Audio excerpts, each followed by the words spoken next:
mempersembahkan Sandiwara Radio Sukma Haru dalam kisah Arak Pedang Cinta episode kelima. Diperankan oleh Wahyu Unyep Hermawan sebagai Damar Ranggana, Norman Cio sebagai Sukma Haru, Santi sebagai Sariwuni, Media Retnani sebagai Sri Bunda.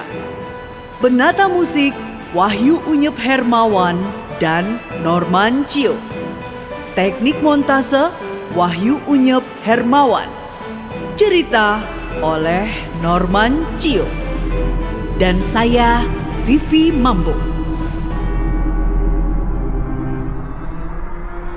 Oh, lihat, Ajian, lampah, Berhenti! Begitu Ranala akan menghantamkan telapaknya ke depan, tahu-tahu di depannya telah muncul seorang wanita setengah baya yang terlihat cantik jelita. Ia menggunakan pakaian kemben kuning, serta sebuah selendang sutra yang menutupi punggungnya. Rambutnya disanggul biasa saja dengan beberapa untaian bunga kecil. Penampilannya sederhana, tetapi justru kesederhanaan itu yang menambah kecantikannya, menambah keagungannya. Oh, Sri Bunda. Anak nakal! Kau menggunakan ilmu pamungkas hanya untuk jadi pemenang sayembara omong kosong ini? Saya... Pulang! Ranala menahan kekecewaannya. Dengan berat hati, ia berdiri dan melangkah pergi. Wanita setengah baya yang dipanggil Sri Bunda itu membalikkan badan dan menoleh kepada Damar. Terima kasih telah berbelas kasih kepada anakku. Jika datang ke Madangkara, sudilah mampir sebentar ke keraton kami. Keraton Madangkara. Wanita ini tentu merupakan anggota keluarga kerajaan. Bisa jadi ia adalah permaisuri atau putri raja. Damar balas menjura. Seketika ia seperti orang yang tersadar dari mabuk. Tidak berani.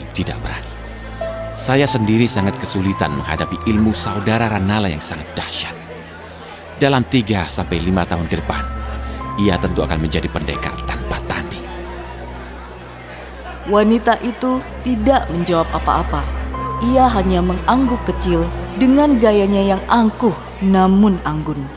Lalu segera menghilang dari sana tanpa mengatakan sepatah kata pun. Seluruh penonton begitu terkesima dengan pemandangan ini. Seolah-olah mereka baru saja melihat seorang dewi turun dari khayangan, lalu pulang kembali. Begitu sekejap, begitu indah, begitu bercahaya. Segala macam kalimat tidak mampu melukiskan kejadian ini. Semua orang yang berada di sini terlalu terpesona, sehingga mereka tidak sempat memahami bahwa kejadian ini sebenarnya cukup lucu juga. Seorang remaja yang baru keluar rumah, kemudian melakukan kekeliruan, lalu dihardik dan disuruh pulang oleh ibunya. Seperti di masa kecil ketika kita bermain sampai lupa waktu. Lalu, ibunda datang menjewer kuping kita, menyuruh pulang. Pemenangnya adalah Damar Ranggana dari kaki Gunung Guntur. Si bau tuak itu pemenangnya. Sungguh Menyewakan.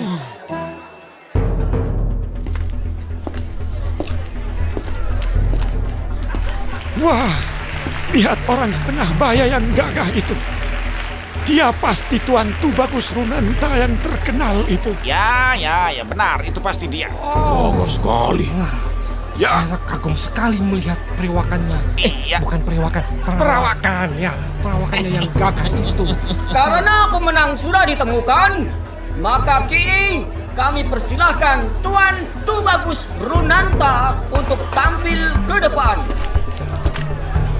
perkenalkan. Nama saya Tubagus Runanta. Sayalah penggagas sayembara ini demi mencari suami, pendamping, dan pelindung bagi putri saya, Raden Rara Sariwuni. Nah, Sekarang kita sudah mendapatkan pemenang sayembara. Saudara Damar Ranggana, silahkan maju ke depan. Permisi. Mohon beri jalan. Terima kasih, permisi. Di sekelilingnya, para penonton sudah ramai berjubel. Putri Sariwuni, silahkan tampil. Begitu putri itu tampil maju ke depan, semua orang terperangah. Ia terlihat cantik sekali. Gadis itu memakai kemben yang ketat dan memperlihatkan lekuk-lekuk tubuhnya yang indah. Bulu tubuhnya langsing dan menonjol di bagian-bagian yang seharusnya menonjol. Kulitnya putih, bersih bagaikan mega-mega angkasa. Matanya bersinar cerah, namun dingin dan penuh rahasia. Ia tidak tersenyum, tapi wajahnya terkesan sangat ramah. Iya, sampai mati pun si pemabuk itu pasti tidak pernah membayangkan bahwa calon istrinya secantik ini. Tetapi kenapa ia tidak menunjukkan raut wajah apapun? Ya, sombong sekali. Malahan ia terlihat santai-santai saja seolah-olah tidak terjadi apa-apa. Malukan. Wah, ternyata memang betulan cantik. Malah kulihat-lihat wajah Sariwuni ini rada-rada mirip dengan diriku. Konon kata orang, ini tandanya bahwa kita berjodoh. Sesuai janji kami, pemenang sayembara ini akan kami nikahkan dengan putri kami, Raden Rara Sariwuni. Mari sini, mendekat pendekar Damar Ranggana. Terima kasih banyak. Putri Tuan memang cantik sekali. Sayangnya, aku datang bukan untuk kawin. Suasana menjadi hening dan heboh secara bersamaan. Semua orang ramai berbisik. Apa? Pemuda itu sudah gila, kenapa bisa bicara seperti itu? Wah, dia sangat tidak menghormati keluarga Runanta yang sudah mengadakan sayembara seperti ini. Gila. Apa? Kurang ajar. Kau ingin mempermalukan kami? Aku datang untuk menagih hutang. Kami keluarga Tubagus Runanta tidak pernah berhutang kepada orang. Yang kutagih bukan hutang harta, melainkan hutang nyawa. Hampir 20 tahun yang lalu, namamu bukanlah Tubagus Runanta. Namamu adalah Anantasoka. Kau murid kedua dari Ki Ranugali. Dan ayahku adalah murid pertamanya, bernama Rahardika. Kenapa bisa begitu? Gila. Benar-benar mengejutkan. Apa ini? Setelah Ki Ranugali meninggal, ia menunjuk ayahku sebagai penggantinya. Memberikan wasiat sebilah pedang pusaka dan kitab-kitab kesaktian. Lalu kau iri kepada ayahku, kau membunuhnya. Fitnah! Fitnah besar! Gila! Atas dasar apa kau menuduhku sebagai Ananta siaran itu? Apa? Aku tidak kenal semua nama-nama yang kau sebut. Saat kau telah membunuh seluruh orang di rumahku, akulah orang terakhir yang masih hidup. Ketika kau hendak menjatuhkan tangan jahat kepadaku, syukurlah datang seorang pendekar sakti yang berjulukan Pendekar Malaikat Merah. Raut wajah Tubagus Runanta sama sekali tidak berubah. Ia tetap tenang, malah memperlihatkan wajah heran dan tidak percaya atas cerita yang baru saja ia dengar. Semua penonton seperti terhenyak atas apa yang mereka dengar dan saksikan saat ini. Saat itu kau berhasil meloloskan diri dari hukuman Pendekar Malaikat Merah. Karena dengan kejam, kau melemparkan aku ke jurang, sehingga pendekar sakti itu terpaksa harus melompat ke dalam jurang juga untuk menyelamatkan aku. Tubagus Runanta masih diam mendengarkan. Keadaan sekeliling menjadi kacau balau. Para penonton semakin merangsek maju ke depan untuk lebih mengetahui apa yang sedang terjadi. Tetapi sebelum ia melompat, ia masih sempat melepaskan sebuah pukulan jarak jauh yang mengenai dadamu. Jurus jari menebus awan. Dan bekas dari pukulan itu masih ada di dadamu. Fitnah! Fitnah! Fitnah besar! Anak ini pasti merupakan orang suruhan dari mereka yang tidak menyukai aku. Bohong semua ini! Wah. Banyak orang yang tergerak maju untuk membela Tubagus Runanta. Sudah menjadi rumus alam bahwa siapa yang kaya raya memiliki harta, Pasti. itulah yang dibela. para pembelanya Ya. tentu berharap kecipratan sedikit kekayaannya. Kita juga. Aku tidak mau maju, biar orang-orang itu saja yang maju. Kau pengecut. Apakah kamu mau maju? Aku juga tidak mau. Waduh, bahaya. Puluhan jagoan sudah maju ke depan. Bahkan para hadirin yang lain pun sudah bersiap-siap maju juga, membela bangsawan dermawan itu. Hei pemabuk sialan, jangan kau datang kemari untuk mengacaukan rumah tangga orang, menghancurkan nama baik orang. Jika kau memaksa, kami semua akan melawanmu. Kami akan melawanmu. Jangan mengacau di sini, dasar kurang ajar. Ya benar. Nah, kau Pergi dari sini. Ratusan orang itu maju mengelilingi Damar. Semua adalah pendekar-pendekar kelas atas. Ada yang merupakan anak buah dari Tubagus Runanta sendiri. Ada juga yang merupakan peserta sayembara. Tamatlah sudah riwayat pemabuk itu dikeroyok para jagoan. Rasakan. Tetapi belum sempat mereka maju mengeroyok, tahu-tahu di sebelah Damar muncul sebuah sosok. Entah kapan munculnya, entah bagaimana datangnya. Seorang lelaki langsing dan tegap dengan pakaian yang cukup mewah, serta memiliki wangi tubuh yang harum sekali. Wajahnya sangat tampan. Di dunia ini mungkin belum pernah ada tandingan wajah setampan itu. Kau? Ya, aku. Pemuda pesolek, minggir kau. Jangan ikut-ikutan urusan orang persilatan. Hei, dia itu pasti Sukma Harum. Ya benar, benar dia sekali. itu Sukma Harum. Lihat wajahnya Sukma yang Harum. tampan, baunya yang harum dan wangi. Wow, Luar biasa. memang dia seperti dewa turun dari kayangan. Mendengar nama Sukma Harum disebut, seketika berdebaran jantung orang yang menghardik tadi. Tetapi supaya tidak malu, ia menambah gertakannya. Karena di dalam dunia persilatan, seseorang tidak boleh kalah gertak. Tidak peduli kau Sukma Harum atau Sukma Busuk, jika kau merecoki keluarga Tubagus Runanta, kami semua akan menghadapimu. Ia dengan cerdik membawa semua orang untuk terlibat di dalam perseteruannya. Memang manusia pengecut busuk. Boleh saja, siapa yang mau maju duluan? Wah, apa itu? Di dalam genggamannya terlihat sinar kemasan berpendar. Semua orang di dunia ini tahu apa sinar kemasan itu. Itulah sinar kematian yang berasal dari sebuah kujang sakti. Itu adalah kujang yang Ya. konon tidak pernah mengecewakan pemiliknya. Tidak seorang pun yang berani melangkah maju sejengkal pun. Semua diam terpaku di tempatnya. Sinar itu saja sudah menakutkan sekali. Sangat menakutkan. Hei Dewa Mabuk, kau pergilah mengurusi urusanmu. Orang-orang di sini biarlah aku yang menghadapi mereka. Baik, terima kasih. Budi baikmu ini tak akan kulupakan, sobat. Aku tahu.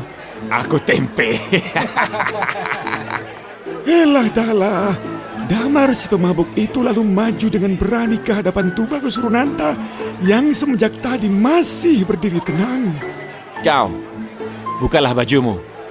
Buktikan kepada dunia bahwa di dadamu tidak ada tanda bekas luka dari serangan jari pendekar malaikat merah. Tidak perlu. Tiba-tiba terdengar seruan seorang perempuan. Perempuan setengah baya yang cantik sekali.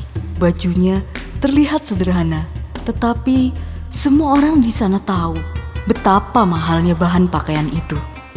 Ia adalah Nyai Asih Runanta, istri dari Tubagus Runanta.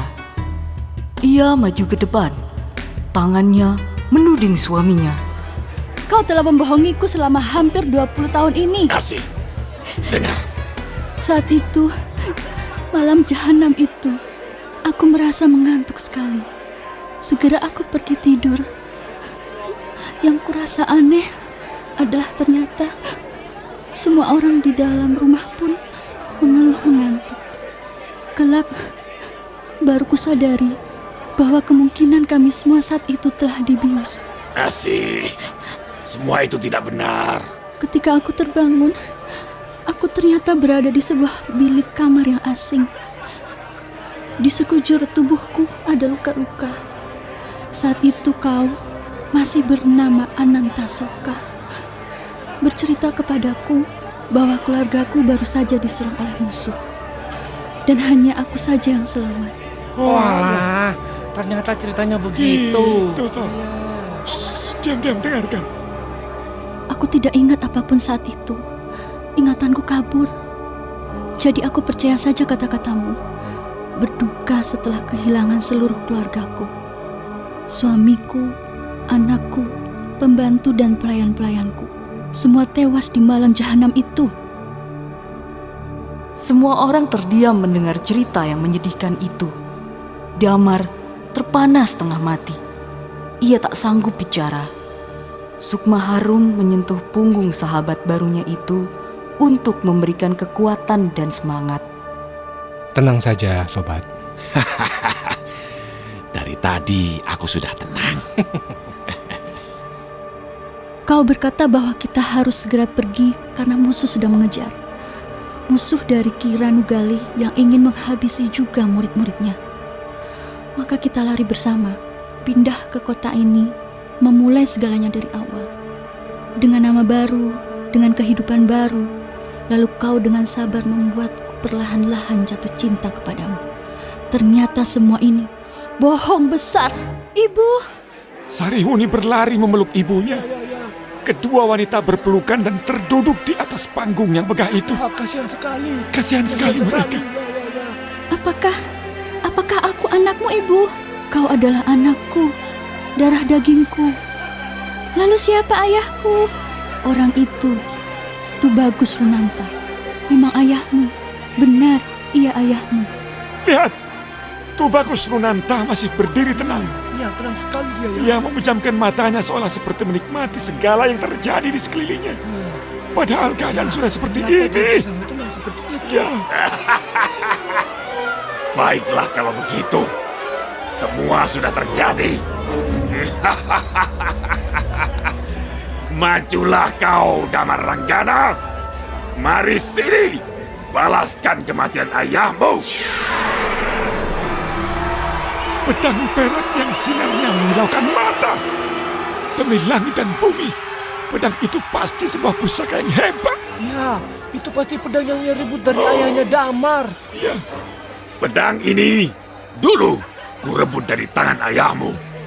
Lalu ku pakai menebas lehernya dan leher-leher seluruh anggota rumahmu.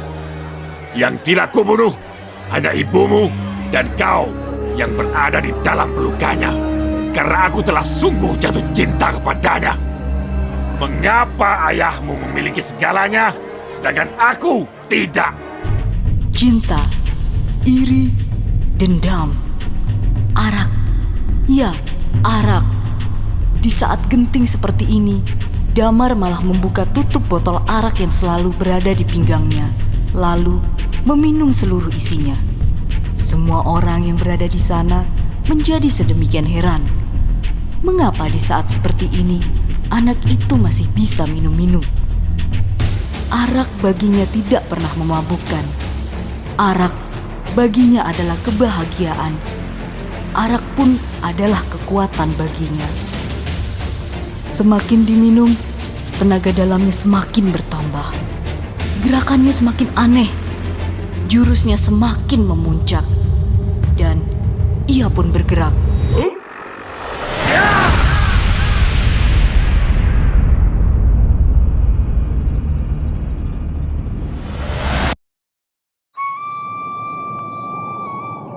Dua orang lelaki duduk di atas atap rumah, menikmati cahaya bulan dan bintang. Botol arak seolah tak lepas dari bibir mereka masing-masing. Akhirnya kau berhasil menuntaskan dendammu dengan cara yang cukup bijaksana pula. Ya, aku tidak tega membunuhnya. Bagaimanapun, ia adalah suami dari ibuku, ayah dari adik tiriku. Aku terpaksa hanya memusnahkan seluruh ilmu silatnya saja.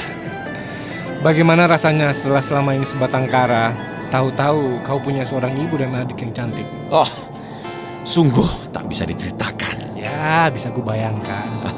Kau sendiri, kedatanganmu ke kota ini sebenarnya untuk apa? Tidak mungkin hanya untuk menonton keramaian.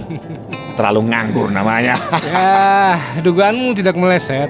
Aku ke kota ini memang untuk menyelidiki Tubagus Runanta. Eh?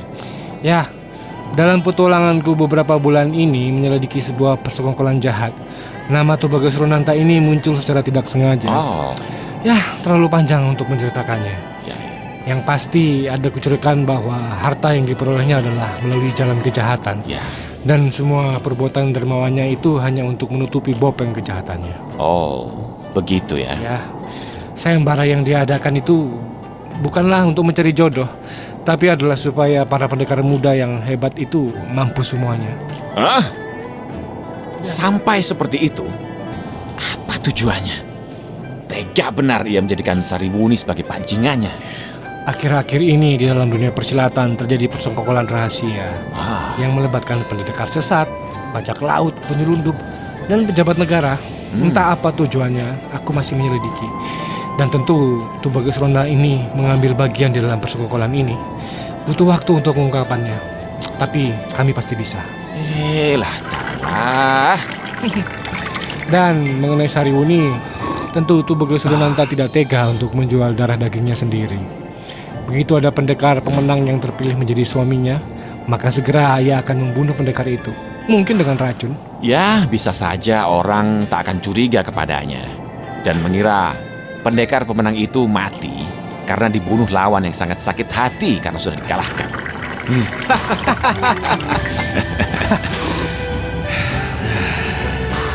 Sukmaharum hanya menghela nafas.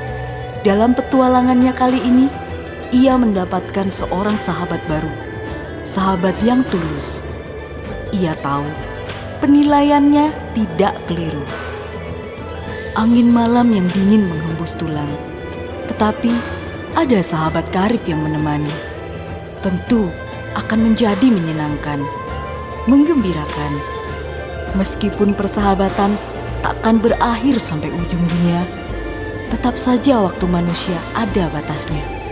Jika ada waktu untuk dilewatkan bersama sahabat, seseorang harus menggunakan kesempatan itu sebaik-baiknya.